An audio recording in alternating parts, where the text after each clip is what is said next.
Quédate un rato. En este pueblo, cuando cae la noche, las historias no se leen, se cuentan. Gregorio, sentado en su taburete, va desgranando cuentos que no siempre fueron verdad, pero tampoco mentira. Cuentos del taburete, leyendas del pueblo y del monte. Escucha con calma. Aquí nadie tiene prisa. Y así fue como empezó Gregorio. Parte 1. El taburete y su mundo. Gregorio, el viejo del taburete. En aquel pueblo donde el tiempo parecía caminar en alpargatas, todos conocían a Gregorio. No tenía apellidos que se usaran, o al menos nadie los recordaba, porque bastaba con decir el viejo del taburete y ya sabían de quién se hablaba. Vivía al fondo de una casita de tejas rojas, rodeado de matas de plátano y un perro que dormía más que él. Era bajito, de barriga redonda, con manos regordetas que parecían hechas para abrazar, y siempre llevaba un tabaco apagado en la comisura de los labios, solo para el gesto. Todas las tardes, cuando el sol comenzaba a perder fuerza, se sentaba en su inseparable taburete, uno de esos banquitos viejos, cojo de una pata, frente a la bodega de Eusebio, que funcionaba más como teatro de historias que como tienda. Y allí, entre el olor a café colado y la brisa que levantaba polvo, soltaba una historia distinta cada noche. Una de las que más se recuerdan y que más revuelo armó fue la de Juanito y el gallinero embrujado. 1. La historia de Juanito. Una mañana de domingo, antes de que cantaran los gallos, el pueblo entero fue despertado por gritos y carreras. La gente se asomaba desde las ventanas, con los ojos legañosos y la curiosidad encendida. «¡Juanito se volvió loco!», gritaba una mujer. «No, que fue un espíritu», decía otra, «que se metió en el gallinero del difunto Braulio y salió espantado como alma que lleva el diablo». Gregorio, que ya tenía su tabaco en posición y el taburete bajo el brazo, fue el primero en llegar a la bodega para contarlo todo, como si lo hubiese visto con sus propios ojos, aunque nadie supo nunca si realmente estaba ahí o si simplemente lo soñó clarito. «Yo les dije que ese gallinero no era normal», empezó diciendo, mientras se sentaba y dejaba escapar una bocanada invisible. «Desde que Braulio murió, las gallinas dejaron de poner, y no solo eso, cacareaban de noche, como si anunciaran algo que nadie quería oír». Según Gregorio, Juanito, que era más curioso que listo, se metió al gallinero a buscar un huevo para su desayuno, porque la abuela estaba enferma y no había más que un pan duro. Pero en cuanto entró, las puertas se cerraron solas, las gallinas comenzaron a volar como murciélagos y una voz ronca le dijo: «Aquí no hay huevos, hay deudas». «¿Deudas?», gritó alguien del público. Sí, porque Braulio debía hasta la sombra, y dicen que incluso después de muerto seguía cobrando.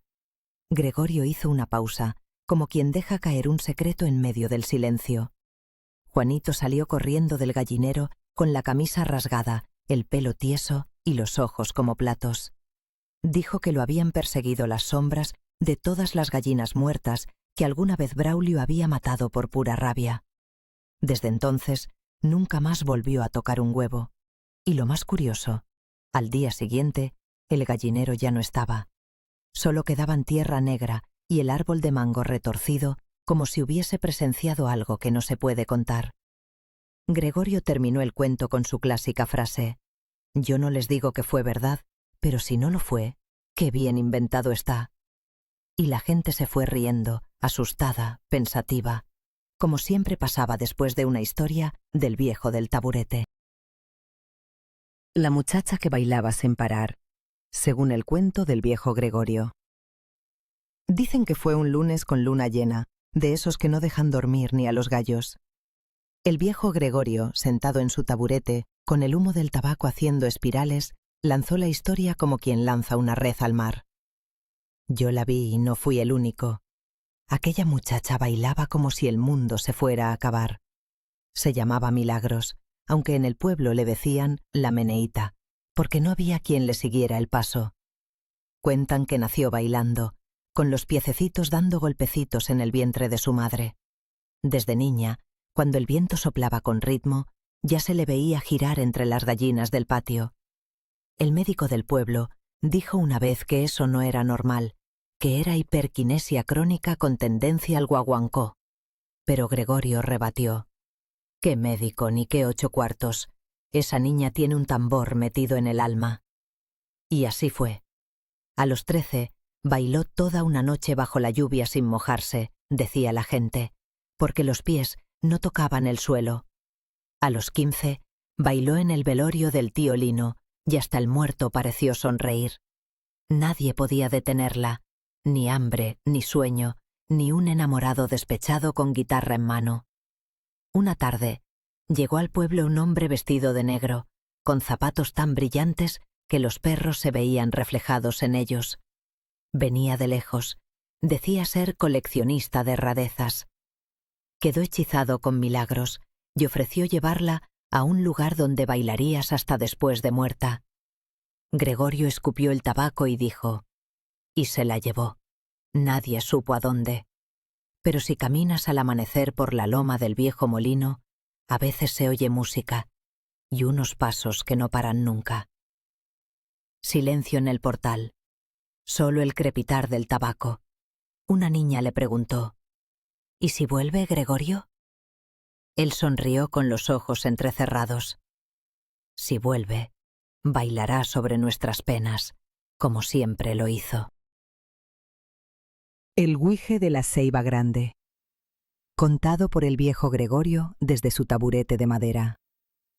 En el borde del pueblo, donde los caminos se cruzan sin mapa y las luciérnagas alumbran más que los faroles, crece la Ceiba Grande. No hay guajiro que no la conozca. Sus raíces se agarran a la tierra como dedos viejos y su copa se abre al cielo como una mano pidiendo bendición. Es un árbol sagrado, dicen unos. Un escondite de cosas malas, dicen otros. Pero todos coinciden en algo. Cuando hay luna nueva, nadie debe pasar por ahí. Gregorio, sentado en su taburete cojo, comenzó el cuento, Una noche sin estrellas, mientras el pueblo escuchaba con los oídos bien abiertos y el café entre las manos. Eso fue hace años, cuando todavía el burro de René corría más que los perros. Yo era joven y curioso, como todo tonto que no ha vivido lo suficiente, empezó diciendo, soltando una bocanada imaginaria de su tabaco apagado. Y fue precisamente en luna nueva que pasó lo del guije. Contó que el guije no era malo, sino de esos que hacen travesuras con malicia, como los niños que no conocen el límite entre juego y maldad. Era chiquito, con ojos como botones de charol y unos rizos que parecían moñitos de azúcar negra. Vivía dentro del hueco de la ceiba, envuelto en raíces y silencio. Solo salía cuando no había luna, dijo Gregorio, porque la luna, aunque no lo crean, lo delataba con su luz. Y ese bicho era de sombras, de murmullos y de sustos. La historia cuenta que esa noche, Catalina, la hija del panadero, iba camino a casa de su abuela con una cesta de guayabas. Al pasar frente a la ceiba, oyó una risa chiquita, aguda, como de niño con gripe. Catalina pensó que sería un pájaro, hasta que vio los ojos brillando entre las raíces. «¿Me das una guayaba?», le dijo el guije. Ella, valiente como ninguna, se la ofreció sin miedo. Pero el guije no quería fruta, quería que le contara un secreto. «Uno que no sepa nadie», insistió dando brincos. Catalina pensó y le susurró algo al oído, y desde entonces se dice que el guije anda suelto en el monte contando ese secreto, que él repite en forma de eco por las noches entre los árboles. Pero nadie ha logrado entender qué dice. Algunos escuchan su voz y corren. Otros se quedan paralizados, como hipnotizados por la risa de un niño que no envejece. Gregorio miró a los presentes y remató. Esa ceiba sigue ahí, igualita. El que tenga dudas, vaya y pase por su lado la próxima luna nueva. A ver si no siente que lo siguen unos ojitos de bucles traviesos. Y así terminó la historia, con un silencio espeso, como humo de tabaco viejo, y un viento frío que vino del monte, justo cuando la noche se puso más oscura. La vaca que daba leche de azahar. Contado por Gregorio en una tarde calurosa, cuando el ventilador solo movía el calor. Ese día el pueblo estaba aburrido. Ni la bodega tenía clientela, ni los gallos cantaban. La siesta parecía haber caído como una maldición, y el sol no se movía ni un centímetro. Pero Gregorio, que no creía en días mudos, afiló su garganta con guarapo tibio y soltó la historia como quien prende un mechón de pólvora.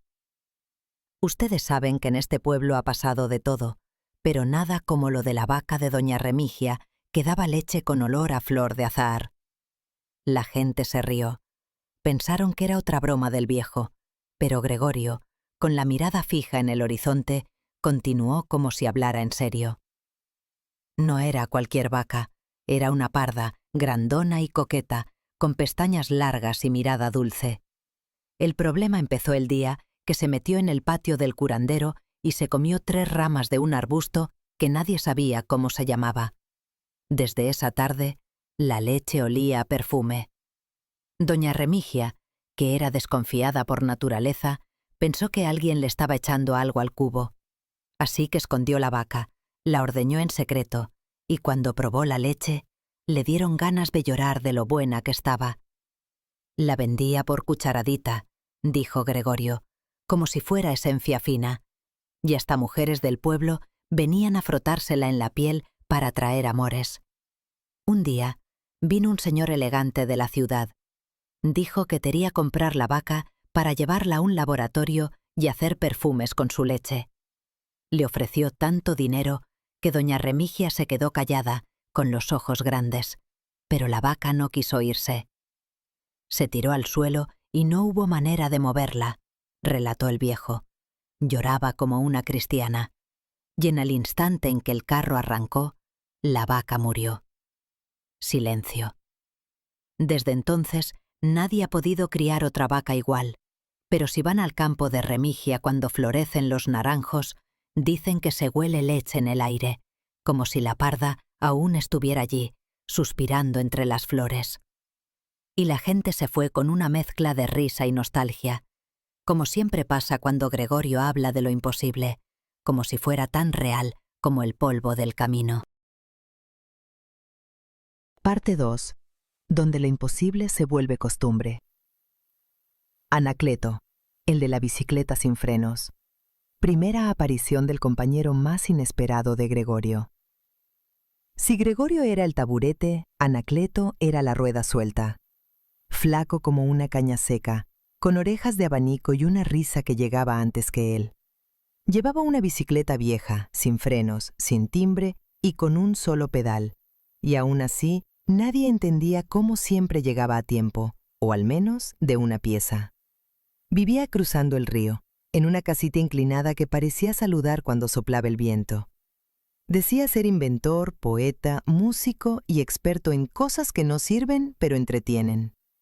Gregorio y él no se podían ver, pero tampoco podían estar separados mucho tiempo.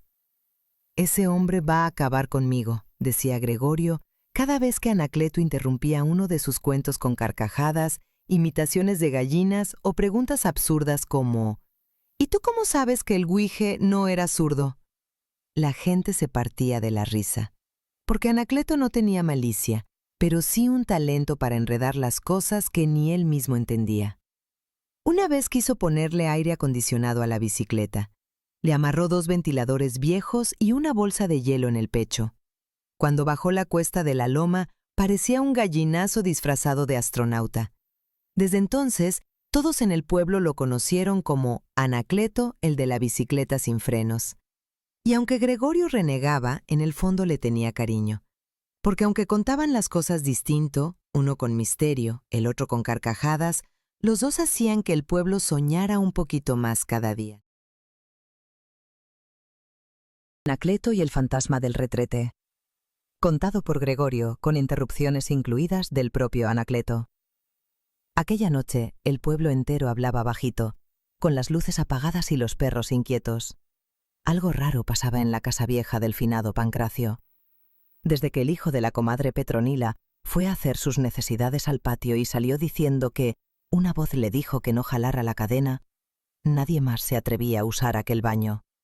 Y así, entre cuentos y chismes, Gregorio decidió ponerle fin al asunto. Yo me voy para allá esta noche, dijo firme desde su taburete, con el tabaco marcando autoridad. Ese baño no tiene fantasmas, lo que tiene es humedad y gente sugestionada. Pero como siempre, Anacleto apareció en la conversación sin que nadie lo llamara.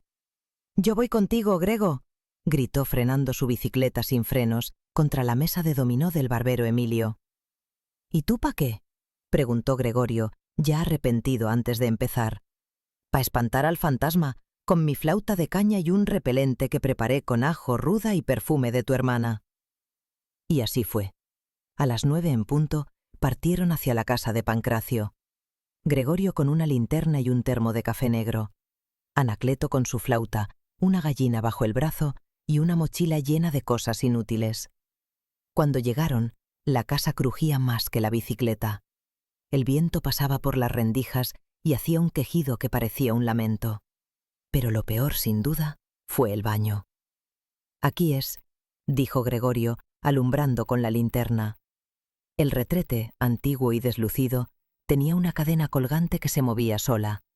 «¿Ves?» «Es el aire», dijo el viejo, pragmático. «Es el espíritu del Pancracio con cólicos», contestó Anacleto, que ya se ponía una toalla en la cabeza para protegerse del más allá. De pronto se oyó un susurro, clarito. «Aquí no se jala nada». Gregorio tragó seco. Anacleto gritó, tiró la gallina al aire, que salió volando como un ángel asustado, y corrió a esconderse, dentro del mismo baño. Pero el misterio se resolvió rápido. Era un loro, encerrado en el tanque del retrete, que repetía lo último que escuchó en vida del difunto Pancracio, quien siempre decía esa frase para ahorrar agua. «Yo lo sabía», dijo Gregorio, aunque estaba pálido. «Y yo sabía que tú sabías», replicó Anacleto desde el suelo, envuelto en papel sanitario. Volvieron al pueblo de madrugada, sin decir palabra. Gregorio siguió contando cuentos. Anacleto vendió en repelente como antifantasmas con olor a ruda y Chanel. Y desde ese día, en el baño del bar de Emilio, hay un cartel que dice: «Si escuchas una voz, ignórala. Probablemente es un loro traumado». Gregorio y la cabra que cantaba boleros. Con la participación estelar de Anacleto, su guitarra torcida y una cabra con más carisma que la radio local. Todo empezó porque Anacleto decía que las cabras entienden la música, que si se les canta bonito, dan leche con más sabor. Nadie le creyó, por supuesto, hasta que apareció Lunita, una cabra blanca con una oreja caída y una mirada melancólica. «Esta no solo entiende, esta canta», dijo Anacleto, dándole un acorde a su guitarra. «¿Y qué canta?», preguntó Gregorio, ya con el ceño en modo «esto va a acabar mal». «Boleros», respondió él, con la voz inflada de orgullo, «especialmente los de despecho». Esa noche en la placita se armó el espectáculo. Anacleto con su guitarra chueca, Lunita a su lado, y Gregorio en primera fila, con el tabaco en la mano y la paciencia colgando de un hilo. «Damas y caballeros, les presento a la única cabra bolerista del Caribe», gritó Anacleto, mientras rascaba las cuerdas con los ojos cerrados. Y entonces Lunita baló. Pero no como una cabra común, no. Soltó un bee tan afinado, tan sentido, que sonaba como el estribillo de Nosotros. La gente estalló en carcajadas, aplausos y alguno que otro sollozo. «Esa cabra tiene más alma que mi ex», gritó uno. Gregorio, al principio escéptico, no pudo evitar sonreír. Lunita no cantaba exactamente, pero tenía ritmo, y cada vez que Anacleto le tocaba el bolero, ella le respondía con un balido justo en el tono del coro. «Esto no puede estar pasando», murmuró Gregorio, tratando de esconder la risa. A la semana, Lunita ya tenía club de fans. Le regalaban flores, le traían alfalfa gourmet y hasta un grupo de jóvenes le pidió a Anacleto que la llevara a la radio del pueblo. Pero como todo lo bueno que pasa en el monte, la fama duró poco. Un día, Lunita dejó de cantar. Nadie sabía por qué. Anacleto lloró desconsolado. Le rompieron el corazón. Le dijeron que era un chivo disfrazado. Gregorio, para consolarlo, le dijo: «Tranquilo, Anacleto. Las grandes artistas siempre vuelven cuando menos se espera». Y así fue. Meses después, en plena boda de la sobrina de Petronila, mientras un trío entonaba «Contigo aprendí», Lunita apareció de entre los matorrales y soltó un bé tan desgarrador que hasta el novio lloró. El niño que hablaba con los grillos. Narrado una noche serena, cuando Gregorio bajó la voz y hasta Anacleto se quedó callado. En el monte hay sonidos que nadie escucha, no porque no suenen, sino porque el apuro los tapa. Pero había un niño en el pueblo que sí los oía. Se llamaba Camilito y tenía la costumbre de quedarse callado por horas, con los ojos cerrados y los pies descalzos, escuchando. «Ese niño es raro», decían las viejas.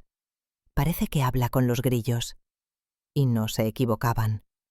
Gregorio contaba que una noche lo vio sentado en medio del cañaveral, bajo un cielo lleno de estrellas, como si esperara una señal. Y de pronto, los grillos empezaron a cantar, pero no como siempre. Cantaban en orden, en ritmo, como si lo hicieran para él. «¿Y tú qué haces aquí, solo, tan tarde?», le preguntó Gregorio. «Estoy aprendiendo un secreto», respondió el niño sin abrir los ojos. «¿De quién?». «De ellos», dijo señalando la tierra. «Los grillos saben cosas que nosotros olvidamos». A partir de esa noche, todo cambió. Camilito comenzó a saber cosas antes de que pasaran. Cuándo llovería, cuándo nacerían los patos de doña Julita, hasta cuándo vendría visita al pueblo. Y no fallaba. Un día llegó un hombre de ciudad con maletín y gafas oscuras. Quería llevarse al niño para estudiarlo en un centro especial. Pero Camilito, con toda la calma del mundo, le dijo: «No puedo irme. Los grillos no cantan en losas de cemento». Y ahí quedó. El hombre se fue molesto. Gregorio sonrió orgulloso. Y Camilito siguió en el monte, escuchando, creciendo, enseñando a otros niños a detenerse, callar y oír. Dicen que cuando él pasa, los grillos hacen silencio, como si saludaran. La bruja de las luciérnagas. Contado por Gregorio, una noche en que ni los grillos se atrevían a cantar. No todos los cuentos que contaba Gregorio eran para reír. Algunos eran como puñales envueltos en terciopelo, entraban suaves y dejaban cicatriz. Este era uno de esos. «Yo conocí a la bruja de las luciérnagas», dijo, encendiendo su tabaco con un fósforo lento. Y no era como la gente dice, no era vieja, ni jorobada, ni andaba en escoba. Era hermosa y sola. Decían que vivía al otro lado del monte, donde los árboles eran más altos y el silencio más denso. Tenía el cabello largo, negro como ala de cuervo, y unos ojos que brillaban como agua bajo la luna. Aparecía solo cuando había pena verdadera, y traía luciérnagas. «¿Y qué hacía con ellas?», preguntó una niña. «Las usaba para mostrar el camino que uno no quería ver», dijo Gregorio. Pero no todos estaban listos para seguirlo. Una vez llegó al pueblo un hombre de ciudad. Se llamaba don Fermín y venía a comprar tierras para hacer una carretera. Prometía progreso, modernidad y hasta luz eléctrica. Pero no todos estaban convencidos. Doña Cunda, la comadrona, decía que algo no olía bien, y tenía razón. A los pocos días comenzaron a desaparecer animales. Luego, los pozos se secaban sin explicación. Y por último, la ceiba vieja empezó a perder hojas fuera de temporada, como si supiera lo que venía. Una noche, mientras don Fermín dormía en la vieja fonda, se despertó con un zumbido. Al abrir los ojos la vio. Una mujer parada en el centro del cuarto, envuelta en luz de luciérnagas. «Esta tierra no te quiere», le dijo ella. «Vete antes de que la tierra te trague». Pero él no hizo caso. Se rió, se burló y al amanecer ya tenía el plano en la mano. Fue entonces que ocurrió lo imposible. Las máquinas llegaron, sí, pero se atascaron en el lodo aunque no había llovido. Los obreros veían cosas en el monte, niños que los llamaban sin voz, perros que se deshacían en polvo, sombras que no se iban. Al cuarto día, don Fermín desapareció. Solo encontraron su sombrero a orillas del río y una nube de luciérnagas bailando sobre el agua. Desde entonces, nadie volvió a tocar ese terreno. Lo llamaron el Claro de la Bruja, y en las noches de luna llena, si caminas despacio y con respeto, las luciérnagas te guían por un sendero que no aparece en los mapas. Y al final del sendero, dicen que aún está ella, esperando. ¿Y tú la viste?, preguntó un muchacho tragando saliva. Gregorio no respondió, solo sonrió, apagó el tabaco en la suela del zapato y dijo: «Una vez, hace muchos años, estuve muy perdido, y sí, me guiaron». El hombre que quiso cazar al guije y acabó en cueros, colgado como lechón en fiesta patronal. Todo empezó con un forastero, alto, bien vestido, con acento de ciudad y una nariz que parecía olerse a sí misma de lo empinada que estaba. Llegó en una camioneta reluciente, de esas que hacen más ruido que camino. ¿Aquí es donde cuentan cuentos de duendes?, preguntó, bajándose con un libro en la mano y cara de burla. Vengo a desmontar esas supersticiones. Ya está bueno de tanto atraso. Gregorio, que estaba sentado en su taburete, lo miró sin apuro. Aquí no contamos cuentos, señor. Aquí se cuentan verdades disfrazadas de risa, y si el guije lo oye, capaz le responde. El tipo se rió. Eso quiero, que me lo muestre. Voy a atraparlo y probar que es pura fantasía rural. Y así, con cámara, linterna, repelente de monte y un lazo nuevo, el señor Octavio Restrepo, doctor en no sé qué cosa científica, se adentró al monte en noche de luna nueva, justo cuando el guije, según Gregorio, andaba más inquieto que sapo en charco caliente. Lo vieron pasar frente a la ceiba, arrogante, hablándole al celular, burlándose de todo. Lo último que se oyó fue un grito, no de miedo, de sorpresa. A la mañana siguiente, en pleno camino vecinal, estaba amarrado a la ceiba, completamente desnudo, con un cartel colgado del cuello que decía: «Por bocón y por bruto, el guije no se atrapa, se respeta». Nadie supo cómo llegó ahí, ni por qué tenía el cuerpo untado de miel de abeja y hojas de guayaba. El forastero no volvió jamás, y su camioneta apareció al día siguiente, con gallinas durmiendo dentro y un racimo de plátanos en el parabrisas. Gregorio, al contarlo, solo decía: «Hay cosas que no se explican, pero el guije siempre sabe con quién jugar». El circo que no volvió. Cuento del viejo Gregorio, narrado desde su taburete. Eso fue un día de esos en que el sol cae como plomo sobre la tierra y ni los sapos quieren cantar. Empezó Gregorio, espantando el calor con el sombrero mientras se acomodaba en su taburete. El pueblo entero se alborotó porque llegó el circo. Sí, señora, un circo de esos con carpa grande, de rayas rojas y blancas, y música que suena antes de verla. Pero no era un circo cualquiera, no.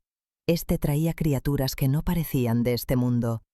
Había loros que tocaban flautas como si hubieran aprendido en conservatorio, ranas vestidas de tul que hacían piruetas de ballet, perros que cantaban en coro y tigres que les seguían el tono. Pero lo que nadie olvida, lo que quedó grabado en los huesos del pueblo, fue la actuación final, los elefantes y el león. Aquella noche, justo cuando los tambores del espectáculo empezaban a retumbar, algo cambió en el aire. Se oyó a lo lejos un golpeteo extraño, como tambores lejanos, y un zumbido que no era ni viento ni mosca. Entonces los grillos y las cigarras comenzaron un canto que parecía de bienvenida, un canto ancestral. Los leones se inquietaron. Rugían con un sonido que no era de amenaza, sino de añoranza. El león mayor levantó la cabeza como si reconociera el ritmo. Y los elefantes... ¡Ay, muchacha! Los elefantes agitaban las trompas como si danzaran con los espíritus del monte. Y entonces ocurrió. Una luz, tenue pero brillante, emergió entre los árboles más allá del río. No era de lámpara ni de bombilla, era una luz viva. Los animales se alinearon, el león al frente, los elefantes cerrando la marcha, y sin que nadie los guiara, se fueron hacia la luz. Cruzaron el monte, rompiendo la noche, mientras los grillos cantaban y las cigarras tejían su canto. La gente se quedó quieta, con los ojos abiertos como platos y la boca llena de preguntas. Gregorio, que lo vio todo desde su lugar habitual en la barda, se echó el tabaco a la comisura y dijo: fueron llamados. Los tambores eran su sangre, llamándolos, y la tierra, que no olvida a sus hijos, les abrió camino para que volvieran. Desde entonces, ningún circo volvió al pueblo. ¿Y quién osa hablar de traer uno? Los más viejos le dicen: aquí no se juega con los hijos de la selva. Ya encontraron el camino a casa. La habitación 17. Cuento de Gregorio, el viejo del taburete. Yo no siempre fui del pueblo, muchachos, decía Gregorio, mientras se acariciaba la barriga redonda como tambora vieja. Hubo un tiempo en que me perdí. Me perdí por las calles largas de la ciudad, y fue allí, entre ruidos y luces que no dormían nunca, donde conocí la habitación 17. Era un hotel viejo, con un nombre francés que nadie sabía pronunciar. Un sitio que olía a café rancio y a recuerdos húmedos. Pero esa habitación tenía otro aire. Siempre cerrada, siempre con el letrero de no molestar colgado como advertencia o sentencia. Yo, por cosas del destino y de una camarera que me debía un favor, pude entrar. Allí adentro, el caos tenía nombre propio. Las sillas tiradas, la cama deshecha como si hubieran bailado encima, las gavetas abiertas, colgando medias como lenguas de trapo. Un cuadro torcido miraba la escena con cara de espanto. Era un desorden tan bien puesto que parecía escenografía de teatro. Pero escuchen bien, no era un cuarto cualquiera. Allí pasaban cosas. En las noches, cuando la ciudad se callaba, se escuchaban pasos suaves, escobas arrastrándose, y un leve aroma a lavanda y pino llenaba el aire. La música instrumental flotaba como un suspiro de alma vieja. Era una mujer, un espíritu, dicen, que limpiaba todo con delicadeza de madre. Y cuando terminaba, el cuarto quedaba tan impecable que daba miedo entrar. Pero al amanecer, apenas la primera luz tocaba la cortina caída, se oía el chirrido de la puerta, y entraba él, un borracho, o un fantasma borracho, o un recuerdo con aliento a ron barato. Tropezaba con las sillas, tiraba la ropa, apagaba la música y con una risa seca lo dejaba todo vuelto un carnaval de desastre. Algunos juraban que era el inquilino, otros decían que él y la mujer habían sido amantes en vida, condenados ahora a vivir en ese ciclo eterno, ella ordenando el pasado, él desordenando el presente. ¿Y tú qué crees, Gregorio?, le preguntó una vez un niño. Gregorio solo se acomodó el tabaco entre los labios, se levantó del taburete con su barriga al viento y dijo: yo no creo nada, solo sé que esa noche salí de allí, y a lo lejos, mientras regresaba al pueblo, la luna me guiaba el camino como si también hubiera escuchado la historia. Y así, con la panza al aire y el tabaco encendido, se perdió en la distancia, dejando tras de sí el misterio y una carcajada. Día que Gregorio se fue del pueblo. Contado por él mismo, una tarde en que el cielo se nubló sin lluvia. ¿Ustedes creen que yo siempre estuve aquí?, dijo Gregorio con los ojos clavados en el horizonte. Pues no. Hubo un tiempo en que el pueblo se me quedaba pequeño y el corazón grande. Tenía apenas 17 años, una mochila de tela, un sombrero que le quedaba grande y un amor del que nadie hablaba. Se llamaba Estelita, hija del boticario, con las trenzas más largas que la paciencia de su padre. Se veían escondidas en la loma, entre las matas de maíz. Gregorio le recitaba versos de memoria, aunque siempre le cambiaba las palabras, y ella reía bajito, como si supiera que ese amor tenía los días contados. Y así fue. Una noche, mientras esperaban una lluvia que no llegaba, El padre de Estelita los encontró. Fue directo al machete. «Ese muchacho no vale un centavo», gritó. «Solo cuentos y humo. No le darás más que miseria». Gregorio no se defendió. Solo tomó la mano de ella, la besó y se fue. No volvió a verla nunca más. «Me fui a caminar mundo», contó. «Trabajé sembrando café en las montañas, fui mozo en una cantina, hasta ayudé a enterrar a un muerto en un pueblo del que ni recuerdo el nombre. Vi cosas raras, cosas tristes, gente mala y gente buena. Aprendí a callar y a contar». En uno de esos pueblos conoció a un viejo llamado Lorenzo que hablaba solo, pero decía verdades que daban miedo. Gregorio lo escuchaba, y cuando Lorenzo murió, fue como si le hubiese dejado el oficio. «Desde entonces», dijo con los ojos húmedos, «nunca más pude callarme una historia». Cuando volvió al pueblo, nadie lo reconoció al principio. Tenía más arrugas, pero menos rabia. Más silencio, pero más cuentos. Y el taburete, ese lo hizo con sus propias manos, con madera de una ceiba caída. «¿Y Estelita?», preguntó una mujer con el corazón en la voz. Gregorio miró al cielo como quien busca una estrella que ya no está. «Dicen que se fue lejos, que se casó con un médico, que tuvo hijos, que a veces al ver la luna se le escapa una risa bajita, como cuando me escuchaba inventar poemas». Y con eso se quedó callado. Esa tarde, por primera vez en mucho tiempo, no contó ningún cuento más. La noche que Gregorio dejó de contar. Un cuento que no fue contado hasta que alguien lo pidió. Era una noche diferente. El aire estaba más quieto. Las luciérnagas no parpadeaban. Y Gregorio no apareció en su taburete. El pueblo entero lo notó, porque aunque a veces llegaba tarde, nunca faltaba, nunca. ¿Estará enfermo? ¿Habrá ido a La Habana? ¿Y si el guije lo llevó?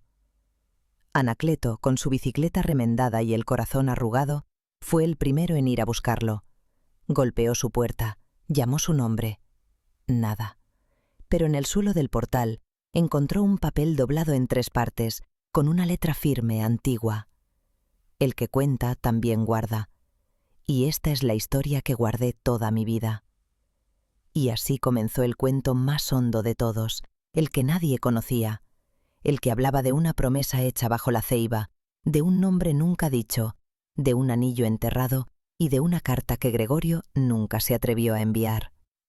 Contaba cómo, muchos años atrás, Estelita le dejó una flor seca entre las páginas de un libro y le pidió que no la buscara más, que ella debía volar, y él debía quedarse para contar lo que otros callaban.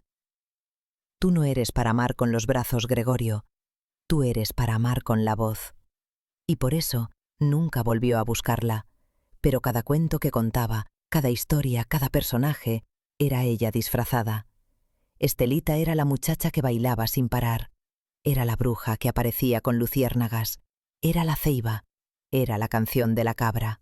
Esa noche, al leer la carta, el pueblo entero lloró, porque entendieron por qué Gregorio contaba con esa mezcla de ternura y melancolía, y comprendieron por qué, a veces, se quedaba mirando al cielo antes de hablar. Pero justo cuando pensaban que no volvería, a la semana siguiente apareció, más flaco, más serio, pero con el mismo tabaco en la boca. Se sentó en el taburete, respiró hondo y dijo: «Ahora sí, ya conté todo lo mío. Ahora, ustedes me contarán a mí». Y desde entonces, los cuentos del pueblo no los contaba solo Gregorio, los contaban todos, porque cuando un cuentero siembra historias, florecen en cada corazón que se atrevió a escucharlas. Y hasta aquí, los cuentos del taburete. Si te gustó, dale like y suscríbete.